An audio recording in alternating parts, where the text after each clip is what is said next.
So I'm going to go ahead and show you how to take your measured drawing and turn it into final construction in black paper on whiteboard.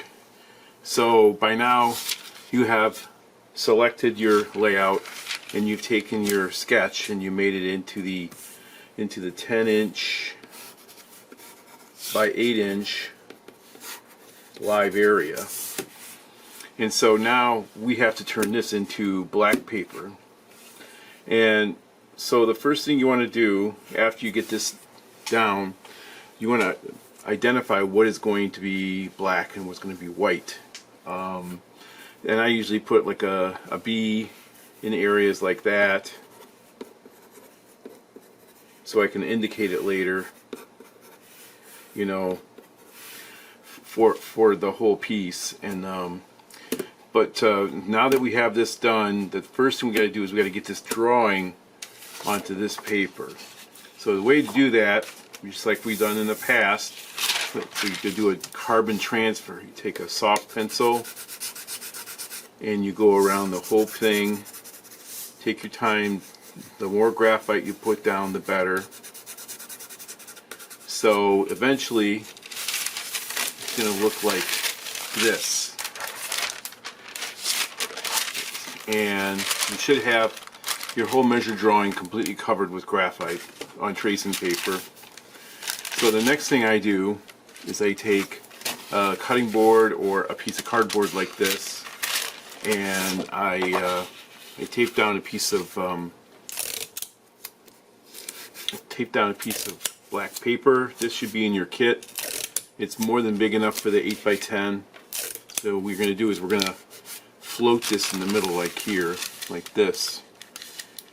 And so the first thing I'm going to do, make sure I have this covered in black paper, so when I cut it out it'll work.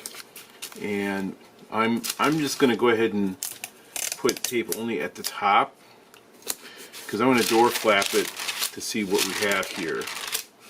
So I think this one's a little bit high. I'm going to move this down a little bit just to be on the safe side.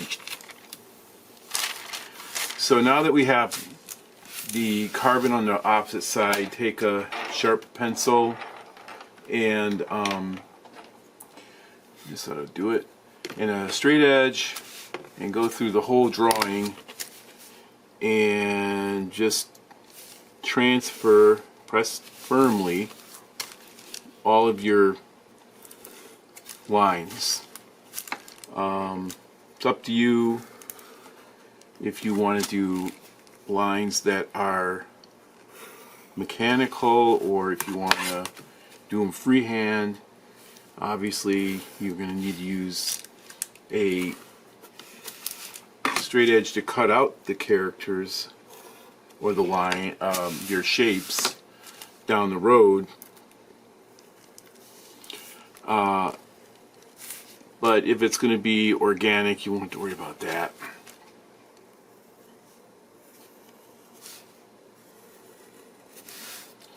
So now I'm doing all the round corners by hand, and then the middle pieces here have to be done.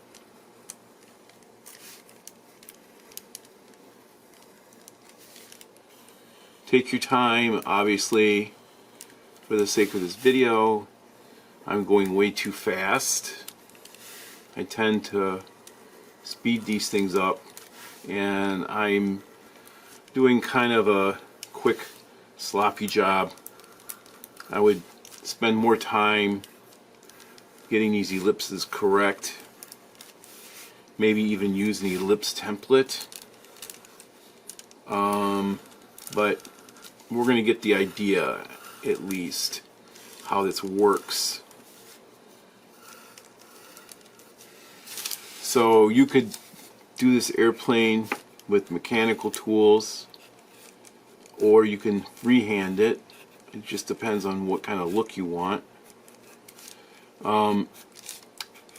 If I had more time, I think I'd probably come in here with a straight edge and do some of these contours that way. but I got that done. Now that I got everything drawn, don't forget you have to do the perimeter. You're going to need to cut this out. And this should be square, a 8x10 live area, just like your measure drawing. And make sure that this is done accurately, because if it's crooked, it's going to show up on your final. So now that I got this whole thing transferred, before you peel it up, look at it, because you don't know if you missed something. And you can see here with the glare that everything is done except for this line right there. So I'm going to go back in and I'm going to add that line. So now I have everything here. I could take this off and put this to a side. Don't throw this away, because you're going to need this to see how to mock it up. So now that you have this done, you got to take a number 11 X-Acto knife blade and a straight edge, and basically start cutting things out. Press firmly, so you have to do one cut at a time. And when you cut it, try to do as accurate job as possible, because, you know, like I said in class, if you can get a reverse image out of this, a clean one, then at that point you could use that to do the negative. I end up doing the curves by hand like this. Probably the easiest way to do it. Some people use like a quarter or something like that.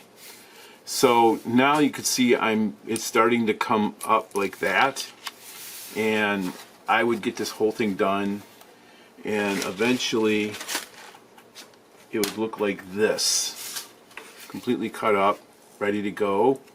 And so now let's see if we can mock this thing up. So I wanted to have these dice pieces black, and then this shadow black, and the rest white. So let's see if I can pull that off.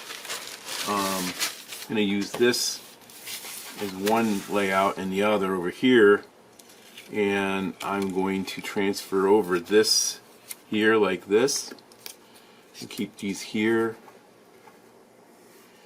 and then take this off so they can get these out of here. It's always important to do a dry fit first. You don't want to do one that's where you glue it down as you do it, because you don't know if it's going to fit right.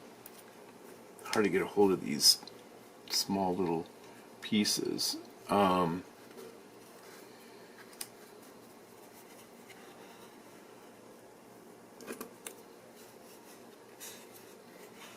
Okay, yeah, I'm getting it close. It's not exactly the same. I'd have to go in with my layout and double check it. I'm just going to kind of dry fit it, mock it up. So now that I have this, here's my airplane. Put that there. And actually this goes here, and this goes here, and then how did I set this up? I think I have it backwards. I think what I wanted to do is have the opposite of this. So let's see here. This would go here, like maybe like this. Yeah, I think this is what I wanted to do. Well, let's do it the easy way. Let's go ahead and take these and put them over there. So if this is going to be the shadow, then this comes up here, this goes here, this goes over here, and then this goes over here. It took me a minute to figure out what I was doing. Now I have it. Okay, so you could see you may want to shift this down a little bit to get that white line, but I figured it out. So now we have pretty close to two completely different pieces.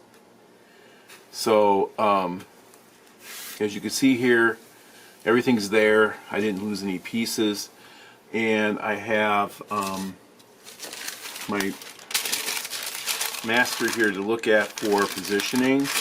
Make sure you have a pencil line for your 8x10 somewhere in the middle of your Bristol board. This should fit like right on a 14x17 piece of Bristol board cut in half. You could just use two pieces for the or you could float it on one each. It's up to you.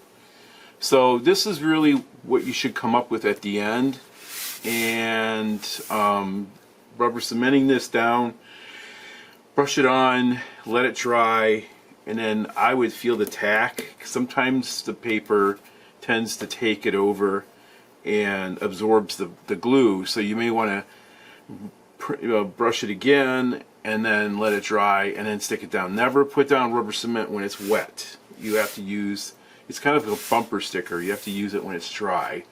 You don't want it to where it's going to fall off. So I hope this helps, and have fun.